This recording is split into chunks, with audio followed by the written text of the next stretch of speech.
तो ये अपने में दर्शाता है कि भैया अपराध पर नियंत्रण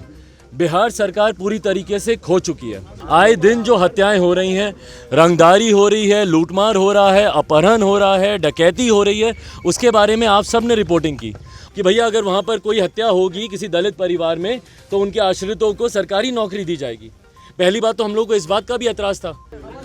लोक जनशक्ति पार्टी का एक प्रतिनिधिमंडल जिसमें मैं,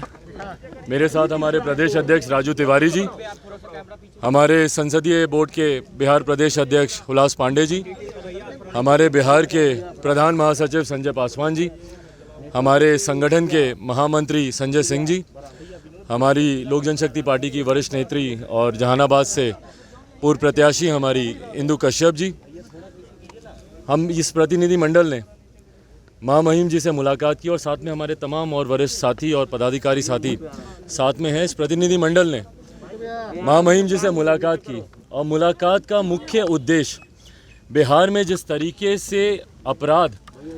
चरम सीमा पर आ गया है और कानून व्यवस्था पूरी तरीके से धराशायी हो गई है, और ये इन भारी शब्दों का प्रयोग मैं सिर्फ बोलने के लिए नहीं कर रहा हूँ, आप सबके कैमरे साक्षी हैं इस बात के। आप ही वो हैं लोकतंत्र का, भैया आप लोग चौथा स्तंभ है, और आप ही लोग हैं जिन्होंने निरंतरता में बिहार में बढ़ते हुए अपराध को लेकर अपनी खबरों को बेबाकी से मजबूती से रखा है। आए दिन जो हत्याएं हो रही हैं, रंगदारी हो रही है, लूटमार हो रहा है, अपहरण हो रहा है, डकैती हो रही है, उसके बारे में आप सब ने रिपोर्टिंग की और अधिकांश जगहों पर मैं खुद गया हूं। हमारे पूर्व प्रत्याशी मनिहारी के अनिल उमराव जी जो कि अनुसूचित जनजाति से आते थे, उनकी जिस तरीके से अपहरण कर 2 दिन तक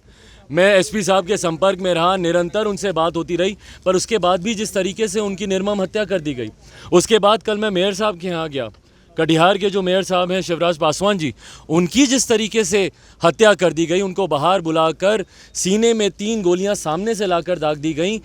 चश्मदीद होने के बावजूद, आई विटनेसेस होने के बावजूद जिस तरीके से शासन प्रशासन तंत्र पूरी तरीके से उदासीन रवैया इन विषयों पर दिखाता है। उससे पहले ठीक वहीं पर कटिहार के जो पिछले भी मेयर थे, वो भी अनुसूचित जाति से आते थे, उनकी भी ऐसी हत्या कर दी गई। आज वो अपराधी पिछले 1-1.5 साल से खुलेआम घूम रहे हैं। तो ये अपने में दर्शाता है कि भैया अपराध पर नियंत्रण बिहार सरकार पूरी तरीके से खो चुकी है,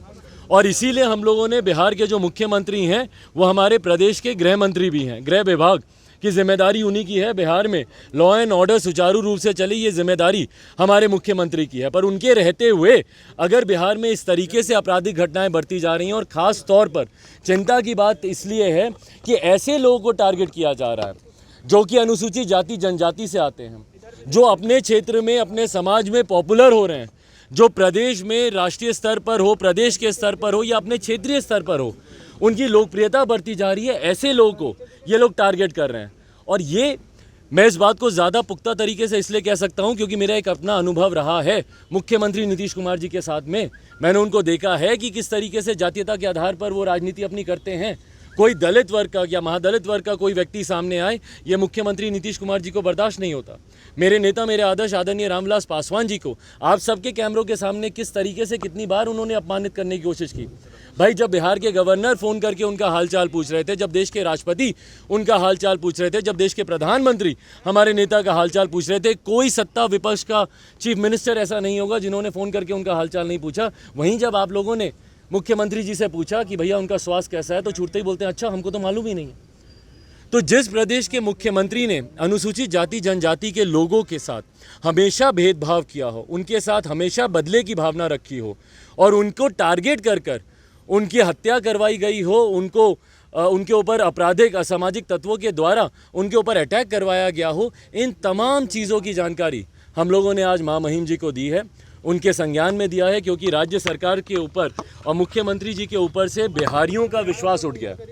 भाई, मैं आशीर्वाद यात्रा पर हूँ और आप लोग मुझे टोकिए कि क्या मेरी आशीर्वाद यात्रा में क्या जन समर्थन नहीं आ रहा, क्या अपार जन सैलाब नहीं आ रहा। बोलिए कि मैं जहाँ जा रहा हूँ उस ज़िले में मुझे समर्थन नहीं मिल रहा। जो समर्थन मिल रहा है उसके साथ मुख्यमंत्री नीतीश कुमार जी और मौजूदा बिहार की सरकार के खिलाफ एक आक्रोश भी देखने को मिल रहा है। नफरत करने लगे हैं बिहार के लोग मुख्यमंत्री नीतीश कुमार जी की योजनाओं से, इनकी नीतियों से।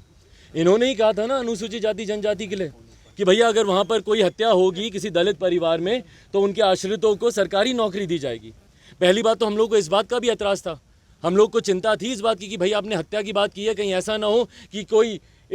कोई दूसरी भावना के तहत हत्या बढ़ने लग जाए बिहार में, जो कि देखने को भी मिल रहा है कि भाई हत्या बढ़ी है। पर उसके बाद क्या आपने उनके आश्रितों को नौकरी दी? सिर्फ ये जो आप झूठे बहाने जो आप देते हैं चुनाव के वक्त, पूछिए ना मुख्यमंत्री नीतीश कुमार जी को, भाई जहां पे हत्या हो रही है, नालंदा में 2 युवक लड़कों को गला रेत कर उनकी हत्या कर दी गई, जहां मैं जा रहा हूं डीएम एसपी से मैं बात करता हूं, बोलते हैं कि भैया हमारे पास कोई नोटिफिकेशन नहीं आया इनको। तो जो आप समाज को ठगने का काम कर रहे हैं, खासतौर पर दलित, महादलित और अनुसूचित जनजाति के लोगों को जो आप ठगने का काम कर रहे हैं, उसके खिलाफ मुख्यमंत्री जी की तमाम इन झूठे वादों के खिलाफ, उनकी गिरती कानून व्यवस्था के खिलाफ हम लोगों ने मां महिम जी से मुलाकात की। गंभीरता से मैं धन्यवाद दूंगा मां महिम जी का कि जिस गंभीरता से उन्होंने हमारे हर एक प्रतिनिधि की बात को उन्होंने सुना और उसके बाद उन्होंने हम लोग को आश्वासन दिया है कि वो बात करेंगे इसके ऊपर, आगे इसको गंभीरता से लेंगे। इन तमाम चीज़ों पर उन्होंने सकारात्मक आश्वासन हम लोग को दिया है और मैं उम्मीद करता हूं, क्योंकि राज्य सरकार से अब ना मुझे ना किसी बिहारी को उम्मीद बची है, तो मैं उम्मीद करता हूं कि केंद्र के हस्तक्षेप से बिहार में कम से कम बढ़ता अपराध नियंत्रित होगा।